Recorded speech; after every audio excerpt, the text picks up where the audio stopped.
Às vezes a gente perde um paciente muito isso, mas a gente entende que é da vida. Olá, pessoal, sejam muito bem-vindos ao nosso podcast. Eu me chamo Débora e nós somos estudantes da área da saúde na Unisul.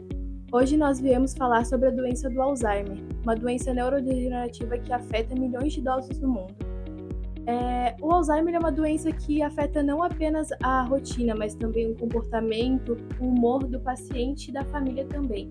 Os profissionais eles têm um papel importante em tudo isso. Para falar mais um pouquinho sobre isso, nós convidamos um especialista que convive diariamente com essas pessoas diagnosticadas com essa doença para falar um pouquinho mais sobre. Eu sou enfermeiro, meu nome é Aldair José Silva Sampaio. Eu sou da área da saúde há 30 anos, então eu trabalho há 30 anos. Atualmente já estou na parte de assistência, coordenação, tudo mais, então estou lidando com esse tipo de paciente, tá vendo? E atualmente eu tenho um residencial, né? Eu e minha família montamos um residencial, mas eu já trabalhei muito com esse tipo de paciente, inclusive cuidando de paciente em casa, tipo uma home care de 2012 a 2016, né? Então convivi bastante com os familiares e os pacientes, né? Então a gente resolveu, a minha família, montar esse lar de idosos aqui no Alto Alegria, no Palhoça. O Alzheimer é uma doença, né, que leva... antigamente pensavam que era só de pessoas idosas, mas atualmente ele não atinge só idosos, né? Cada vez pessoas mais novas. E antigamente tinha muito de que o Alzheimer era de pessoas que não estudavam, que não usavam muito a parte da mente, né? Que não eram ativas, por exemplo, não liam, não ficavam mais fazendo serviço braçal, por exemplo. Só que isso, com o tempo, até eu tenho um exemplo, eu dei um senhor que ele era advogado, né, e juiz, se aposentou como juiz, e ele tinha Alzheimer, né? Então, é uma pessoa que estudou muito. Ele era professor, né, na faculdade, na Federal, eu cuidei dele em casa. Então, isso leva, e os estudos já dizem que não é só isso que afeta, não é só isso. Então, tem vários outros motivos que levam ao Alzheimer. Como ela afeta o cérebro? É um tipo de demência? É um tipo de demência, que as células do cérebro, né, no caso, então elas vão se deteriorando, né? Então, é uma demência que ela é progressiva. Então, até hoje não foi encontrado uma cura que pare ou diminua, né? Tem vários estudos que estabilizam, melhoram isso. Então, ela vai fazendo o que? Afetando, né, ao cérebro da pessoa, por isso que ele da atualidade. Então, do que ele está vivendo no momento. Cada vez vai progredindo doença, ele vai esquecendo mais o momento e vivendo mais no passado. Bom dia, meu nome é Marcela, sou do curso de fisioterapia. E agora, nossa próxima pergunta. Então, os exames são muito importantes fazer. E, assim, quando tem alguma... Por quê, pessoal? Porque quanto antes eu tiver diagnóstico, mais eu vou ter medicações que não curam, mas elas retardam o Alzheimer. Então, o diagnóstico ele tem que ser mais precoce possível. É melhor tirar dúvida do que ficar na dúvida. Meu nome é Rafaela e eu sou do curso de Educação Física. E agora eu vou perguntar como a genética e a idade podem desencadear o Alzheimer. Antes a gente tinha essa parte da idade, né? Que só pessoas idosas, velhas, que desencadearam o Alzheimer.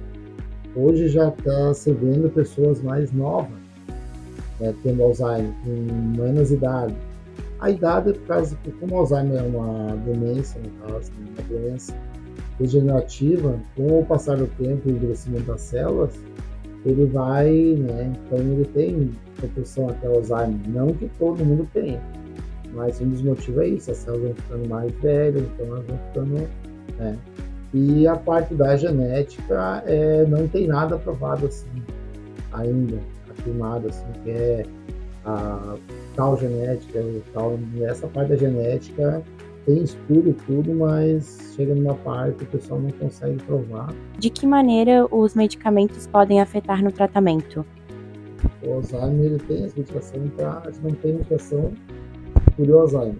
Tem medicações que retardam ele. Que diminui a velocidade que ele avança. Deixa a pessoa mais tempo, demora mais para entrar numa fase mais aguda. Né? Sim.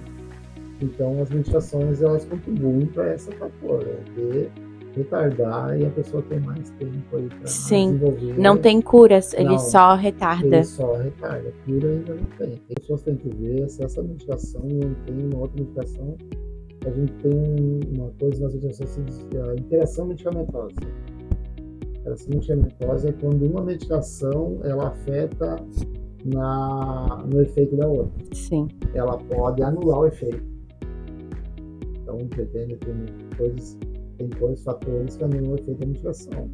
O de álcool, certas medicações, ela alteram, ela anulam o efeito, ela pode potencializar o efeito, né? Sim. Ou pode modificar o efeito da medicação. Eu sou Leidiane, curso de biomedicina, e a minha pergunta para ti é sobre a síndrome do pôr do sol. Síndrome do pôr do sol, Leidiane, é uma síndrome, né, pessoal, que afeta pessoas com doenças, Alzheimer, que levam à demência, que quando chega a tardinha, né, mais para a parte da tarde, final da tarde, eles começam a ficar agitados, parece que começa a sentir uma angústia. Nós temos um paciente aqui que tem dias que acontece isso. Chega de tarde, mais a tardinha, eles começam a ficar agitados, começam a deambular mais, eles começam a querer se comunicar mais. De manhã ela pode estar de um jeito, de tarde ela pode dar outro. E que essa doença ela tem fases, né? Ela tem tipo essa do pôr do sol. Ela é de um paciente que tem demência. Então, não tem que esperar isso dele. Não é, o que tu tem? Às vezes a pessoa acha que ele está com dor. Está com dor, não é dor, é assim o pôr do sol.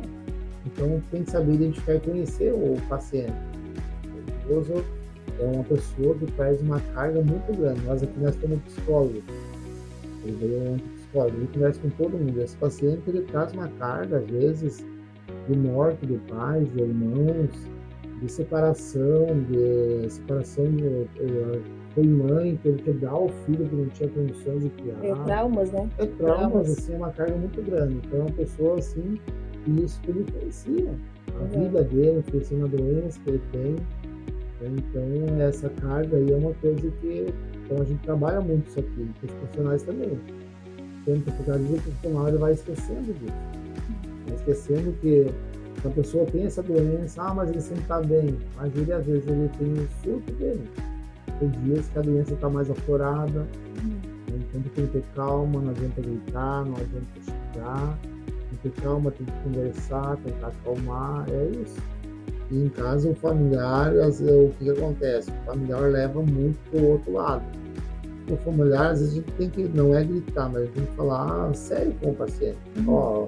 Dona fulano, calma, isso, aquilo. E daí o familiar, às vezes, chega mãezinha, ou às vezes o familiar já está no limite. Porque, como eu falei, não é fácil. Uma sobrecarga grande. Em casa, aqui a gente está para cuidar eles. Em casa, não. Em casa, a familiar está lá para fazer às vezes almoço, cuidar de filho, cuidar de roupa, cuidar do idoso, limpar a casa, cuidar de escola, cuidar disso, daquilo. Então ele está lá, é mais um, para ele é mais uma carga. O nome já diz, pôr do sol. Na metade da tarde em diante, 4 horas, por aí em diante.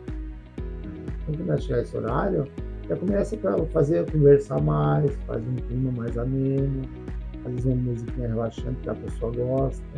O familiar já conhece a pessoa. Meu nome é Mariana, sou do curso de nutrição e aqui estou com a Karine, que ela é técnica de enfermagem, para poder fazer umas perguntas para ela.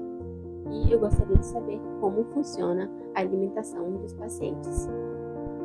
Bom, a gente tem uma nutricionista, né?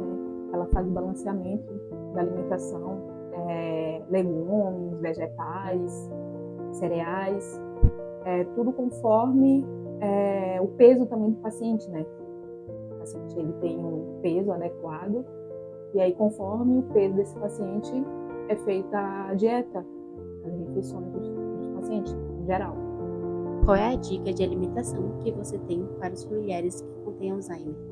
Bom, o paciente que tem Alzheimer, a gente tenta dar coisas mais macias, mais fáceis para mastigação, né? Porque além de não ter mais os dentes todos na boca, né?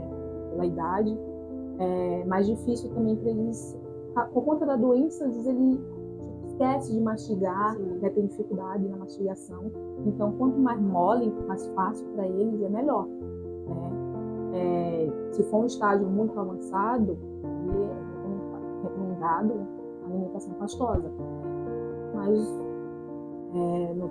no normal, pão, coisa macia, algumas frutas têm restrições, como maçã não é adequado, pera, aí uma banana, assim, tem esse cuidado. Olá, eu sou o Carlos, eu sou da área da enfermagem e eu gostaria de perguntar quais são os desafios enfrentados na questão do cuidado com as pessoas que vocês profissionais têm, com as pessoas que têm o Alzheimer.